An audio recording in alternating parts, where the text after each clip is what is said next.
ये नंदी जी 800 सालों से यहाँ पर हैं। अभी जिस म्यूजियम के बाहर खड़े हो ना, इसका नाम है अल्बर्ट और विक्टोरिया म्यूजियम। इस म्यूजियम में मैं तुम्हें क्यों लाई हूँ पता है? क्यों? क्योंकि इसमें भारत से लूटा हुआ बहुत सारा सामान है। हमारे मुगल काल का सामान तो है ही, में हमारे जैनी भगवान की और हमारे हिंदू भगवान की, भगवान शिव की, नटराज की, पशुपति भगवान की और बुद्ध भगवान की बहुत सारी मूर्तियाँ भी हैं। अच्छा। इसके अलावा यहाँ पर हमारी नंदी गाय भी हैं, जो करीब करीब 800 सालों से यहाँ पर बंदी बनी रखी हैं। भगवान शिव की आराधना कर रही हैं। हे शिव भगवान, मुझे यहाँ से ले जाओ महादेव। अच्छा। हाँ, आओ दिखाती हूँ, उनके दर्शन कराती हूँ। चलो चलते हैं। चलो अंदर चलते हैं। इस समय मैं खड़ी हूँ शेरे पंजाब महाराजा रंजीत सिंह जी के सिंहासन के सामने। बहुत ही अच्छा महसूस हो रहा है। सोने का सिंहासन है। महाराजा रंजीत सिंह जी जो पंजाब के शेर थे। ये कश्मीरी एम्ब्रॉयडरी का उनका गाउन है। सिहरन सी हो रही है, हाथ पैरों के रोंगटे खड़े हो रहे हैं। बहुत ही अच्छा महसूस हो रहा है। शेरे पंजाब के सोने के सिंहासन के सामने मैं खड़ी हूँ। भारत से लूट का ये माल अल्बर्ट और विक्टोरिया म्यूजियम में है। शेरे पंजाब महाराजा रंजीत सिंह जी, जिनके सामने अंग्रेज इस तरह झुका करते थे। महाराजा रंजीत सिंह जी के गाउन के साथ उनकी दस्तार रखी है, उनके सोने चांदी का सामान रखा है, कास्केट रखा है, उनका पेन स्टैंड रखा है, उनके पार्क का मॉडल तक रखा है। कश्मीरी कढ़ाई का बेशकीमती दोशाला भी रखा है। शेरे पंजाब महाराजा रंजीत सिंह जी का सामान देखकर उनकी बहादुरी के किस्से याद आ गए। मैं नतमस्तक हूँ और मैं ये सारा सामान भारत में वापस चाहती हूँ। ये हो सकता है अगर आप सभी मिलकर आवाज़ उठाएं और भारत सरकार पर ये दबाव डालें कि ब्रिटिश म्यूजियम से भारत का ये लूट का सामान वापस मांग लिया जाए, तो ये सामान वापस आ सकता है। और देशों ने भी इस तरह की दरखास्त डाल रखी है। टीपू सुल्तान की मौत के बाद लकड़ी का ये टाइगर ब्रिटिश उठा कर ले आए। इसके अंदर ये हैंडल लगा हुआ देख रहे हैं आप? ये देखिए, ये हैंडल लगा हुआ है। इसको जब आप घुमाते हैं ना, तो ब्रिटिश ट्रूप के करहाने की आवाज़ सुनाई देती है।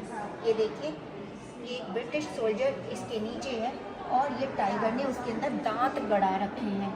दांत गड़ा रखे हैं टीपू सुल्तान के टाइगर ने, यानी कि टीपू सुल्तान ने खुद दांत गड़ा रखे हैं।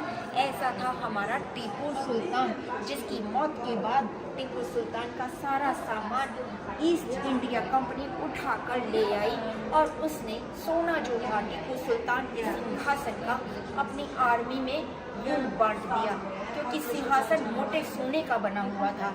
उसके पतरे इतने मोटे थे कि वजन में कई टन का था। ये चांदी की तश्तरी, ये चांदी के सिक्के, ये सब टीपू सुल्तान के समय के हैं। ये पिस्टल्स हैं, टीपू सुल्तान की पिस्टल्स, और इनमें सोना लगा हुआ है। ये टाइगर का मूंछ है, टाइगर बना हुआ है, उसका मुंह बना हुआ है, ये भी सोने का है। ये चांदी का बक्सा है, कास्केट, और ये छड़ी है जिसका मुठ सोने का बना हुआ है। ये सैडल क्लॉथ है, जो घोड़े पर सैडल क्लॉथ होता है ना, वो है टीपू सुल्तान के घोड़े का। आप सोचिए, सोने चांदी के तारों से इस पे एम्ब्रॉयडरी करी गई है। और ये तलवारें तो देखिए जरा। क्या आपको इनको देखकर भारत के सुल्तान की याद आई?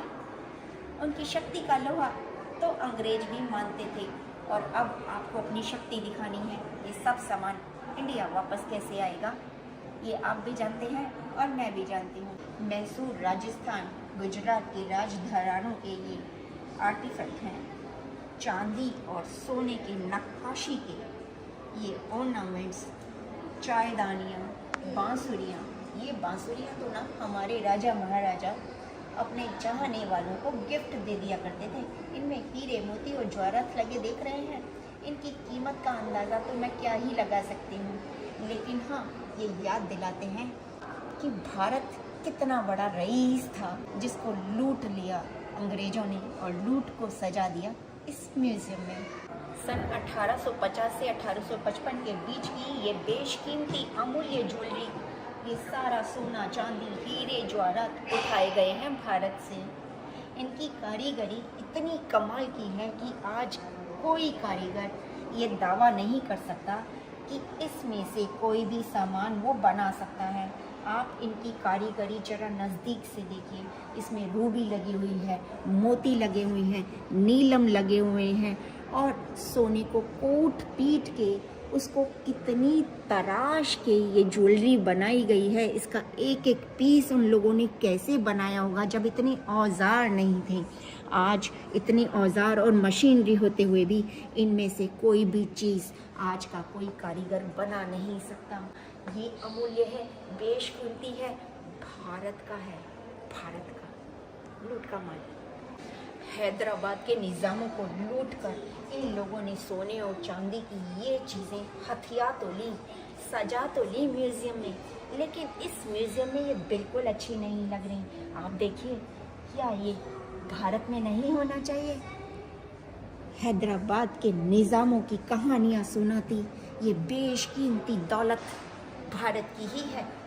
ये सारंगी, सितार, तबला और गिटार कहानियाँ सुनाते हैं भारत के उन संगीतकारों की जिनका संगीत सुनकर बारिश हो जाया करती थी। इन सितार वादकों को सुनकर मंगल गायन गाए जाते थे, गीत गाए जाते थे और मंगल बेला में इनकी मधुर ध्वनियाँ भारत के गली मोहल्लों को गुंजा देती थी। उन सितारों को, उन तबलों को भी नहीं छोड़ा इन लोगों ने, वो भी लूट लाए। बंगाल की कारीगरी तो कुर्सी और टेबल में भी है, कुर्सी और टेबल तक को नहीं छोड़ा। देखिए तो इस कुर्सी की कारीगरी को नज़दीक से देखिए। इस कुर्सी को बनाने के लिए कारीगर ने कितनी मेहनत की है। कोई इंस्ट्रूमेंट नहीं होते थे, कोई मशीनरी नहीं होती थी, लेकिन कितनी नफासत से, कितनी कारीगरी से, कितनी तन्मयता से ये सारा सामान बनाया गया है। आज के ज़माने में बड़ी बड़ी मशीनें और औजारें होते हुए भी इस तरह की एक भी चीज़ आज के कारीगर बनाने की सोच भी नहीं सकते। बेशकीमती है ये चेयर, ये टेबल, ये लैंप शेड, एक एक सामान अमूल्य है, बेशकीमती। सौयों साल पुराने ये बंगाली परिधान देख रहे हैं आप, इनकी खूबसूरती का अंदाज़ा लगाइए। उस समय इस तरह का कॉटन कपड़ा सोने के भाव से भी ज़्यादा भाव में बिका करता था। इसकी नफासत, इसकी कारीगरी और इसकी सुंदरता सच में बेशकीमती है। आंध्र प्रदेश का रोजवुड का ये फर्नीचर एक पीस, सिर्फ एक पीस इस म्यूज़ियम को सजाने के लिए काफ़ी है, लेकिन इसे सजाना है हमें अपने इंडिया में। बहुत ही खूबसूरत कारीगरी है, इसकी कारीगरी देखते देखते आंखें पथरा जाएंगी। आप सोचिए, अंदाज़ा लगाइए, कार्व करके एक एक नगीने को, लकड़ी के नगीने को लकड़ी में ही किस तरह जड़ा गया है और उस पर किस तरह पेंट किया गया है। ये जड़ाऊ काम है, ये सिर्फ पेंट नहीं है। गुजराती कॉटन की ये बेशकीमती ड्रेस देख रहे हैं, कितना खूबसूरत फैब्रिक है। उस समय कॉटन का ये Gujarati fabric, hand printed fabric सोने से कई गुना महंगे रेट में बिका करता था। और ये आंध्र प्रदेश की कारीगरी है। ये जो बन रहा है ना ड्रेसिंग टेबल, इसकी कारीगरी का अंदाज़ा आप इसको जूम करके लगा सकते हैं। बेशकीमती कारीगरी है, नायाब जिसको बोलते हैं ना, ये नायाब पीस है। फर्नीचर का एक ऐसा नायाब पीस जो किसी भी म्यूज़ियम की शोभा बढ़ा सकता है। गुजराती कॉटन और गुजराती एम्ब्रॉयडरी, सिल्क और कॉटन का ये कॉम्बिनेशन जो भारत की रानी महारानियाँ पहना करती थी, जो सोने हीरे जवाहरात से कहीं ज़्यादा मूल्यवान होता था, ब्रिटेन के विक्टोरिया म्यूज़ियम की शान बढ़ा रहा है। इसकी खूबसूरती तो देखिए, इसका मूल्य जानने की कोशिश भी ना कीजिएगा, इसका मूल्य हो ही नहीं सकता, अमूल्य है ये। मुगल काल का हैदराबाद के निज़ामों का ये सामान है और इस किताब में तो उर्दू में लिखा हुआ है। किताब तक ले आए थे ये चोर। और ये देखिए, हैदराबाद के निज़ामों की सुराही और ये बर्तन चांदी का काम है। चांदी हो ना हो, अमूल्य तो ये है ही। राजस्थान और गुजरात के राजा महाराजा और नवाबों के बने हुए ये कपड़े सोने और चांदी के तारों से बने हैं। बेहद खूबसूरत परिधान है और अमूल्य है। बेशकीमती कपड़ा है क्योंकि इनमें सोने और चांदी का काम किया गया है। बुना ही इनको सोने और चांदी के तारों से गया है और इनके बॉर्डर पर तिल्ले का काम नहीं है, इस पर रूबी का और पन्ने का काम है। हीरे जवाहरात टंगे हैं। ये सामान अमूल्य है, बेशकीमती। पीछे आप देख रहे हैं ना, ये दुपट्टे ये खालिस सोने के तारों से बने हैं और इन पर रूबी और पन्ने का काम किया गया है। मुकुट पर लगाने वाला ये खूबसूरत सा आभूषण मीर जाफर ने प्लासी की लड़ाई के बाद वॉटसन को गिफ्ट में दिया था। रूबी और रतन का काम है इसके ऊपर, बेशकीमती और बहुत ही खूबसूरत है। ये सारा जो सामान है राजस्थान का है या गुजरात का है, बिहार का है। ये कांच का सामान है जिस पर कि सोने का काम किया गया है।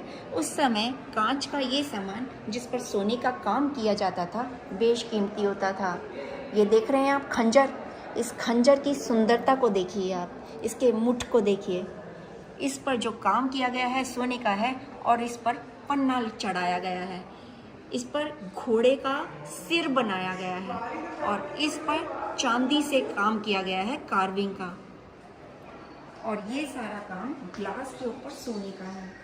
ग्लास के ऊपर जो सोने का काम है उस समय जब चलन में आया था, जब मीर जाफर मुगलों के टाइम में, अकबर और जहांगीर टाइम में, तो इस काम को इतना ज़्यादा वैल्यू दी जाती थी कि जितना कि हीरे पन्ने को भी नहीं दी जाती थी। इसकी कीमत हीरे पन्ने के आभूषणों से भी इसलिए ज़्यादा है क्योंकि इसको अलग से इतने बड़े शोकेस में एक बहुत ऊंचे प्लेटफॉर्म पर म्यूजियम के बीचों बीच सजाया गया है। आगरा के ताजमहल की खूबसूरती तो आपने शायद देखी होगी, लेकिन ये जो कार्विंग है ये भी आगरा से ही आई है। पत्थरों पर नक्काशीदार काम किया गया है, बिना किसी स्पेशल औजार के, बिना किसी मशीन के ये कारीगरी की गई है हाथों से, उसी ताजमहल के कारीगरों से जिनके हाथ काट दिए गए थे ताजमहल बनाने के बाद। उन्हीं कारीगरों का ये काम है जो कि ताजमहल की आपको याद दिला देगा। म्यूजियम के बीचों बीच एक बहुत बड़ा सा प्लेटफॉर्म बनाया गया है। उसमें ये कांच के बक्से में मुगल काल का, जहांगीर और अकबर का सारा ऐसा सामान सजाया गया है जिसकी मूल्य अमूल्य है। ये बेशकीमती सामान है। सर पे टर्बन पर लगाने वाले आभूषण हैं, ये आप देख रहे हैं। ये जहांगीर का वाइन कप है, ये देखिए, ये जहांगीर इसमें वाइन पीता था। ये पेंडेंट है, ये देखिए, अंगूठियां हैं, पेंडेंट हैं, टर्बन पर लगाने के आभूषण हैं। अंगूठियां आपको दिख रही होंगी, ये ही अंगूठियां, ये सारे वाइन कप्स हैं, अंगूठियां हैं, टर्बन पर लगाने के हैं। सोने, चांदी, हीरे, पन्ने, मोती, जवाहरात सब कुछ है इन आभूषणों में। और ये भी वाइन कप है। अब ये मुझे नहीं पता कि इसमें वाइन कैसे पीते होंगे। इस पे जो सर लगाया गया है घोड़े का है और सीप शेप में इसको बनाया गया है, यानी कि इसको इस तरह से उठाते होंगे और इस तरह से पीते होंगे कुछ। मतलब इसका घोड़े का सिर जो है ना वो हैंडल की तरह पकड़ा जाता होगा और इसमें काफ़ी सारी वाइन आती होगी। मेरे ख्याल 250 ग्राम वाइन तो इसमें आ ही जाएगी। तो काफ़ी वाइन पी जाती थी जहांगीर के टाइम में। और ये चम्मच आप देख रहे हैं, ये चम्मच भी गोल्ड से बनी हुई है और इस पर भी एम्ब्रॉयडरी का काम है। ये भी मुग़ल पीरियड की है, 1600 की, सन 1600 ईस्वी की बनी हुई है ये स्पून्स। और इसके पीछे जो आप अंगूठी देख रहे हैं ना, ये इस पे भी रूबी का काम है। ये देखिए गोल्ड की बनी हुई है। और ये सारी की सारी अंगूठियाँ, ये स्पून, ये सब मुग़ल एम्परर्स की हैं। मुग़ल एम्परर्स तो आपको पता ही है, अपनी राजसी शौक और शान शौकत और ठाट बाट के लिए कितने फेमस थे। ये भी जेड का कप है, ये भी वाइन कप है। जेड एक ऐसा प्रेशियस मूल्यवान धातु है जो कि सोने, चांदी, हीरे, मोती से ज़्यादा प्रेशियस होता है। और ये थंब रिंग है, यानी कि अंगूठे में पहनने वाली रिंग। और जानते हैं ये रिंग किसकी है? शाहजहां की। शाहजहां की अमीरी और रईसी के किस्से तो आपने बहुत सुने होंगे, लेकिन उनका थंब रिंग देखने का आपको सौभाग्य मिला है। देखिए किस तरह पर्शियन कारीगरी करी गई है, इसके ऊपर सोने का काम किया गया है। बहुत ही बेशकीमती चीज़ें हैं ये, इसीलिए म्यूज़ियम के बीचों बीच सजा कर रखी गई हैं। और ये क्रिस्टल का बाउल है, ये किसका है? शाहजहां का बाउल है। और शाहजहां इसके अंदर करता क्या होगा? शाहजहां इसके अंदर शायद कॉफ़ी पीता होगा, नहीं, वाइन पीता होगा। शाहजहां इसके अंदर वाइन पीता होगा। तो शाहजहां हो या जहांगीर, वाइन इन्होंने पी हो या नहीं पी हो, लेकिन इनके जो वाइन पीने के कप्स हैं ना, इसको तो देखकर मैं निहाल हो गई। मुझे चाहिए ये वाला बहुत ही खूबसूरत है। और ये चम्मच, ये सारे मुग़ल एम्परर्स अपने मुंह में कहते हैं सोने के चम्मच लेकर पैदा हुए थे, सुना तो मैंने भी है। लेकिन सोने की चम्मच इतनी बेशकीमती होगी जिसमें रूबी पन्ने जड़े होंगे, हीरे जड़े होंगे, ये नहीं सोचा था। आपको देखकर कैसा महसूस हो रहा है? मुझे तो लग रहा है यहाँ से हटो ही नहीं, शायद ये चम्मच मेरे मुंह में ही आ जाए। 1500 से 1600वीं ईस्वी में बना हुआ ये कार्व्ड सामान मुगल पीरियड का है। ये देखिए, इसकी कार्विंग देखिए, बहुत ही बेशकीमती सामान है, मुगल काल का सामान। और नीचे आप ये जो गदा देख रहे हैं ना, ये गदा नहीं है एक्चुअली, ये कोई हथियार भी नहीं है। इसको सेरेमनी ये इस्तेमाल करा जाता होगा, जैसे कुछ पवित्र काम करने जाते होंगे तो इसको फहराया जाता होगा, या राजगद्दी पर कोई बैठता होगा तब इसका इस्तेमाल किया जाता होगा। इस पर सीप का काम हो रखा है और लकड़ी का मुठ है, सीप का काम। क्राइस्ट का ये बेशकीमती सामान गोवा से उठाया गया है। इसमें से एक दो चीज़ें श्रीलंका से भी उठाई गई हैं और बाकी ये सब चीज़ें गोवा से उठाई गई हैं। ये देखिए आप, और ये कितना पुराना है, 1650 से लेकर 1700 के बीच का सामान है, यानी कि बेशकीमती है। इसकी कार्विंग आपने देख ही ली होगी, पास से देखिए, नज़दीक से देखिए। इस मूर्ति में नीचे एक शेर बना हुआ है और शेर के दोनों तरफ हाथी बने हुए हैं और सबसे नीचे एक आदमी लेटा हुआ है और वो दबा जा रहा है इस पूरी मूर्ति के नीचे। ये मूर्ति पूरी कहानी कहती है। इसी तरह इस मूर्ति को देखिए, इस मूर्ति में एक बंदा लेटा भी हुआ है, उसके साथ में कंकाल रखा है, ऊपर शायद गॉड है और इधर की तरफ क्राइस्ट है और इधर दूसरे भगवान हैं। नीचे कुछ जानवरों की मूर्तियां हैं और सबसे नीचे कुछ मानव की मूर्तियां हैं, सिर बने हुए हैं। यानी कि हर मूर्ति एक बहुत बड़ी कहानी कहती है, जिसमें भगवान भी हैं, इंसान भी हैं, जानवर भी हैं और कंकाल भी हैं। ये चीज़ें सच में मूल्यवान हैं, बहुत मूल्यवान है। गुजरात का टेक्सटाइल, गुजरात के इस टेक्सटाइल के लिए बहुत सारी लड़ाइयाँ लड़ी गई, युद्ध लड़े गए, वॉर हुए सिर्फ इस टेक्सटाइल के लिए। तो आप ये अंदाज़ा लगाइए कि ये टेक्सटाइल, ये कपड़ा कितना कीमती होगा, जिसके लिए युद्ध लड़े गए, जिसके लिए सैनिकों ने अपनी शहीदी दी, खून बहाए गए। ये कपड़ा इतना महंगा गुजरात से लूटा हुआ।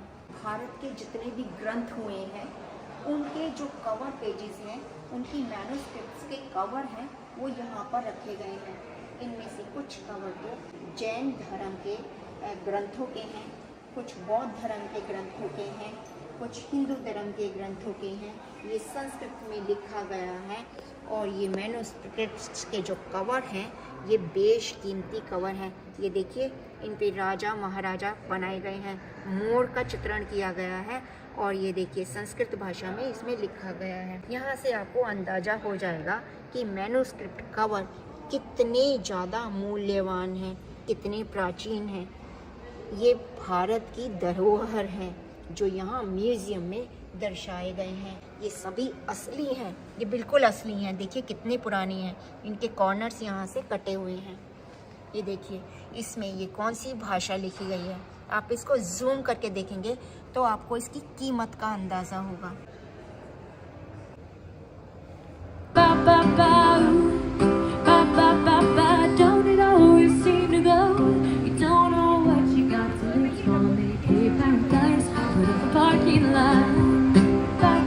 मदुरई और तमिलनाडु से उठाई गई है ये ज्वेलरी। इसकी भव्यता और मूल्य का अंदाज़ा आप जूम करके लगा सकते हैं। जरा देखिए तो इस कड़े को, कितनी भव्य कारीगरी है। ये देखिए, गहने भारत से लूटे हुए। ये नंदी जी को देखो, ये 800 साल पुरानी है। 1550 से 1600 के बीच में इनको कर्नाटक से उठाया गया था। ये नंदी जी 800 सालों से यहाँ पर है। देखो यहाँ पर लिखा हुआ है 1550 से 1650 के बीच में, और ये साउदर्न इंडिया, कर्नाटका, आंध्र प्रदेश। और ये हमारी नंदी जी तभी से ही यहाँ पर है विराजमान, शिव जी के बिना। जी हमारे कामधेनु गाय, जिनका सिर तो होता है एक औरत का, ये कामधेनु गाय हैं जो सारी विशेष पूरी करती हैं, आपकी सारी मनोकामनाएं पूरी करने वाली गाय हैं। इसको भी लूट कर लाया गया है भारत से, और इसको लूटे हुए भी कम से कम 300 साल हो गए हैं। इसकी कीमत का अंदाज़ा भी हम लगा नहीं सकते। भगवान शिव जी के नटराज रूप है और इनको मद्रास से उठाया गया था 1011 में, यानी कि 1000 साल से भी पुरानी है। ये कई लाख करोड़ रुपए की मूर्ति है। शीशे के शोकेस में इसको म्यूजियम के बीचों बीच सजा के रख रखा है। ये है भारत की लूट का माल। ये गंधर्व भगवान की मूर्ति है जो कर्नाटका से उठाई गई है। 1000 साल की 1200-1300 साल पुरानी ये मूर्ति है। आप खुद अंदाज़ा लगा सकते हैं कि इसकी कीमत कितनी है। शिव भगवान की दक्षिण मुखी मूर्ति जो कि 1200-1300 साल पुरानी है और इसको मद्रास कर्नाटका से उठाया गया था। इतनी बड़ी मूर्ति है, कम से कम तो ये 2.5 फुट की मूर्ति है। इसकी वैल्यू का अंदाज़ा हम लगा ही नहीं सकते। भारत की लूट का माल और म्यूजियम में सजा रखा है इन लोगों ने। भगवान शिव की ये मूर्ति भी साउथ वेस्ट इंडिया से उठाई गई है, लूट करके यहाँ म्यूजियम में सजाई गई है। 1200 से 1300 साल पुरानी ये मूर्ति बहुत ही मूल्यवान है, भारत की संपत्ति। ये दुर्गा माता की मूर्ति है, महिषासुर दर्मिनी की मूर्ति है जो कि कर्नाटक से उठाई गई है। 1200 साल पुरानी ये 3.5 फुट की मूर्ति है। इसकी कीमत कई करोड़ रुपए होगी, जो कि भारत से लूट का माल है और ये ब्रिटिश म्यूजियम में है, अल्बर्ट एंड विक्टोरिया म्यूजियम में। केरल के मंदिरों में जो गार्ड बनाए जाते थे देवताओं की रक्षा के लिए, ये उनकी मूर्ति है। 800 से 900 साल पुरानी और ये केरला से उठाई गई है। 2000 साल पुरानी ये मूर्ति है। हाथी और लाइन का मिला जुला मिश्रण है और इसको उठाया गया है एलोरा से। इसमें लिखा हुआ है कि एलोरा की गुफाओं से, जैन मंदिरों से भी इसको उठाया गया हो सकता है। ये मूर्ति इसकी इतनी पुरानी है कि अंदाज़ा ही नहीं लगाया सकते कि ये कितनी पुरानी होगी। 2000 साल तो यहाँ पर लिखा है, लेकिन देखने से पता लग रहा है कि ये कई हजार साल पुरानी है। लायन और एलिफेंट का मिला जुला मिश्रण है ये। मध्य प्रदेश से उठाई गई माता की ये प्रतिमा कम से कम 1500 साल पुरानी है।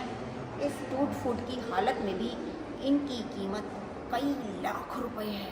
1500 साल पुरानी विष्णु जी की ये मूर्ति बांग्लादेश से उठाई गई है। कितनी बड़ी मूर्ति है, आप इसका अंदाज़ा लगा ही सकते हैं कितना मिलियन होगा इसका वैल्यू।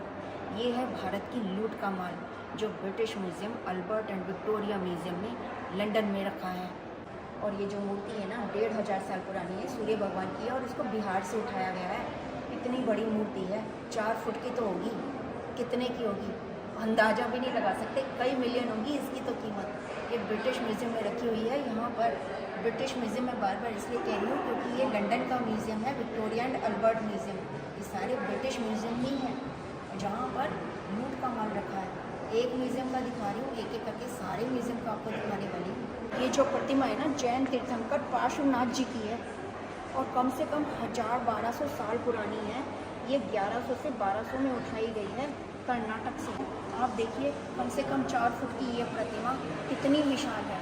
पार्श्वनाथ तीर्थंकर की ये प्रतिमा को कीमत का अंदाज़ा आप लगा ही नहीं सकते। जैन तीर्थंकर पार्श्वनाथ जी की ये प्रतिमा करीब 2000 साल पुरानी है जो कि मध्य प्रदेश से उठाई गई है। इस प्रतिमा का वज़न 200 किलो तो होगा ही और इसकी लंबाई चौड़ाई कम से कम 4 फुट लंबाई है और 2 फुट चौड़ाई है। इसकी कीमत मिलियंस में है। ये प्रतिमा जैन तीर्थंकर ऋषभ भगवान की है जो करीब 1500 साल पुरानी है। इस प्रतिमा की खूबसूरती आप देखिए। लूट तो बहुत ही बढ़िया करी है अंग्रेज़ों ने, इंडिया को पूरा ही लूट लिया, सारे भगवान ले गए। 1500 साल पहले उठाई गई बुद्ध भगवान की ये प्रतिमा बिहार से उठाई गई है। बहुत ही बड़ी और विशालकाय प्रतिमा है, टूट फूट गई है लेकिन कीमत मिलियंस में। ये ऊपर जो आप लकड़ी की कारीगरी देख रहे हैं, ये कारीगरी केरला की है। ये देखिए हाथियों के साथ देवी माँ की मूर्ति बनी हुई है और इसकी कारीगरी कमाल की है। हजारों साल पुराना ये कारीगरी का काम भारत का है। भगवान शिव के पशुपतिनाथ जी की ये मूर्ति है। इसको उठाया गया है 1500 साल पहले, मद्रास से उठाई गई ये मूर्ति है और पार्वती जी के हाथ में कमल का फूल है और शिव जी के बाल ऊपर ऐसे बांध रखे हैं। भगवान शिव का पशुपतिनाथ स्वरूप है, 1500 साल पुराना। भगवान शिव की नटराज रूप की ये मूर्ति 1500 साल पुरानी है, तमिलनाडु से उठाई गई है। इस मूर्ति का वज़न मुझे कम से कम 10 किलो तो लग ही रहा है।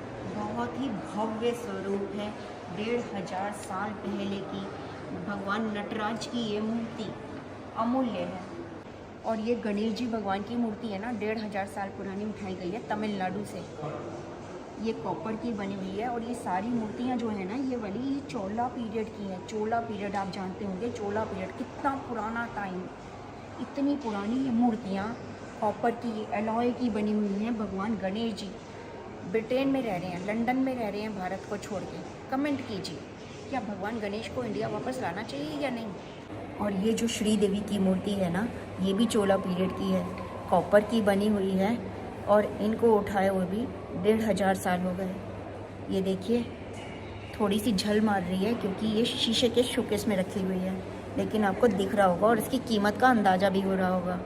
ये एलॉय की बनी हुई मूर्ति है और बेशकीमती है। ये विष्णु भगवान की मूर्ति है, 1200 साल पुरानी, तमिलनाडु से उठाई हुई, एलॉय की है और चोला पीरियड की है। समझ रहे हैं कितना लूटा है भारत को अंग्रेजों ने, और लूट के भर लिया है म्यूज़ियम में। इनके म्यूज़ियम में होने चाहिए ये भगवान या हमारे मंदिरों में। कमेंट ज़रूर कीजिएगा क्योंकि आपके कमेंट बहुत काम आएंगे। ये जो हाथी पर बैठे हुए दिखाई दे रहे हैं ना, ये आयनर भगवान है केरला के। ये आयनर भगवान को उठाए हुए भी 1500 साल पुराने हैं। ये हाथी से इनका कोई रिश्ता तो नहीं है, लेकिन ये हाथी भी चोरी का माल है, लूट का माल है। ये भी इतना ही पुराना है। मंदिरों में जो भगवान की रक्षा के लिए जो गार्ड के रूप में हाथी रखे जाते हैं ना, वो भी इन्होंने उठा लिए। लूट कमाल की, बेशकीमती लूट, हर चीज़ लूटी है इन अंग्रेजों ने। जो मूर्ति है ना, ये भी तमिलनाडु से उठाई हुई है, चोला पीरियड की, 1000 साल पुरानी, एलॉय की बनी हुई बेशकीमती मूर्ति। भारत के मंदिरों के ऊपर जो इस तरह की कारीगरी की जाती थी, ये भी उखाड़ कर ले आए हैं ये लोग। ये देखो, कारीगरी देख रहे हो ना आप, कमाल की है। इनकी एक एक पत्थर की कीमत जो है ना, उसका अंदाज़ा लगा भी नहीं सकते आप। इसको देखकर बताइए कहाँ से उठाया होगा। जी हाँ, केरला से उठाया गया है इसको। मंदिरों में भगवान के जो सिंहासन बनाए जाते हैं, उनको सजाने के लिए इस तरह की कारीगरियाँ की जाती हैं। इस कारीगरी को ध्यान से देखिए। भारत को लूटने में कोई कसर तो छोड़ी नहीं इन लोगों ने, लेकिन लूट का माल वापस पाया जा सकता है। सरकार को हम लोग बार बार कह सकते हैं कि हमारी लूट का माल वापस दिलाओ। इंडिया के अलावा बहुत सारे देशों ने इन पर दावा कर रखा है कि हमसे जो लूट का माल था, जो तुम्हारे किसी काम का नहीं, जो तुमने म्यूज़ियम में सजा रखा है, वो हमें वापस दो। हम भी अपनी सरकार को ऐसा कह सकते हैं, और सरकार इन पर दबाव डाले तो सारा सामान वापस भी दिलवाया जा सकता है। ये यमुना माता की मूर्ति है जो उनके बेटे सूर्यदेव के साथ है। भगवान शिव की बहुत पुरानी मूर्ति। ये कुबेर भगवान की मूर्ति है। ये देखो कितनी खूबसूरत, मेटल की है। ये चंद्र प्रभु भगवान है, जैनियों के तीर्थंकर चंद्र प्रभु भगवान। कितनी पुरानी मूर्ति है, दर्शन कीजिए। 1500 साल पहले की कॉपर की मूर्ति है महादेव की। दर्शन तो कर ही लीजिए। लंदन से लूट का माल इंडिया वापस आएगा या नहीं आएगा, आएगा तो कब आएगा कह नहीं सकते, दर्शन तो आपको करा ही सकते हो। ये मौर्य काल का है, रिंग स्टोन है, इसका नाम है रिंग स्टोन। ये भी पूजनीय है और ये भी मंदिर का है। वैल्यू का अंदाजा कुछ नहीं लगा सकती मैं। जैन तीर्थंकर चांदी के। अगर आप चैनल पर नए हैं, चैनल को अभी तक सब्सक्राइब नहीं किया है तो प्लीज़ जल्दी से सब्सक्राइब कर लीजिए ताकि आने वाली वीडियोस की नोटिफिकेशंस आपको समय पर मिलते रहे। लंदन के अलावा मैं आपको फ्रांस, जर्मनी की सैर भी कराने वाली हूँ और स्कॉटलैंड भी दिखाने वाली हूँ। ये मूर्तियाँ भी श्रीलंका और पाकिस्तान से उठाई गई हैं। भारत के अलावा 70 और देशों से लूट का माल भरा हुआ है इन म्यूजियम्स में। आइए भारत की और लूट दिखाती हूँ। जैन गॉडेस अंबिका माता के दर्शन कीजिए। हमारे कश्मीर से उठाए गए भगवान है ये, ध्यान से देखिए। ये चांदी की मूर्तियाँ हैं, दर्शन तो कर ही लीजिए।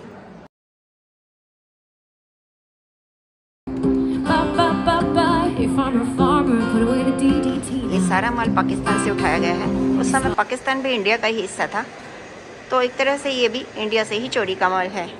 ये सारा माल उठाया गया है अफगानिस्तान से। लूट तो बहुत करी अंग्रेजों ने भाई। ये लूट की गई है नेपाल से। ये गरुड़ भगवान भी पाकिस्तान से उठाए गए हैं। ये मत भूलिए पाकिस्तान उस समय इंडिया में ही था। तारा माता की ये खूबसूरत मूर्ति नेपाल से उठाई गई है। ये बेशकीमती ज्वेलरी तिब्बत से उठाई गई है। बेशकीमती इसलिए कह रही हूँ कि जड़ाऊ है, सिल्वर और सोने में इसको जड़ा गया है। ये लूट का माल श्रीलंका से आया है जी। देख लो जी क्या लूट मचाई है। चोरी डकैती तो बहुत देखे होंगे, लुटेरे भी आपसे सुने होंगे, लेकिन लूट का माल शोकेस करते हुए लुटेरे आपने पहली बार देखे होंगे। ये भी सारा तिब्बत से ही लूटा गया सामान है जी। इंडिया की तरह तिब्बत को भी खूब ही लूटा है। देख रहे हो ना, ये देखो और पास से देखो, दर्शन तो कर ही लो जी। इतना तो करवा ही सकती हूँ मैं आपको। बाकी आवाज़ ज़रूर उठाना कि हमारा इंडिया का सामान तो इंडिया वापस पहुँचे। म्यूज़ियम बहुत खूबसूरत है। ये देखो मैं इसकी झलकियाँ दिखा रही हूँ। और संसार के किसी भी तो देश को नहीं छोड़ा, 70 देशों से ज़्यादा पर कब्जा कर रखा था और हर जगह से इन लोगों ने खूब ही अच्छे से लूटा है। और लूट का माल म्यूज़ियम्स में सजाया है, बड़े ही तरीके से सजाया है। ये भी इंडियन है। राजा महाराजा दिखाई दे रहे हैं ना आपको। ये देखो जी, अंग्रेज़ों के लूट के किस्से आपने सुने थे ना, अब देख लो अपनी आंखों से। ये लिखावट पढ़िए जरा, मोहम्मद अली खान मुगल एम्परर, फोटो भी लगा रखी है, वो भी बहुत बड़ी। चैनल पर अगर नए हैं तो प्लीज़ चैनल को सब्सक्राइब जरूर कीजिएगा। ब्रिटिश म्यूजियम भारत से लूट के माल से भरे पड़े हैं। ये तो एक म्यूजियम की कहानी है। कमेंट कीजिए आपको दूसरे म्यूजियम भी देखने हैं क्या।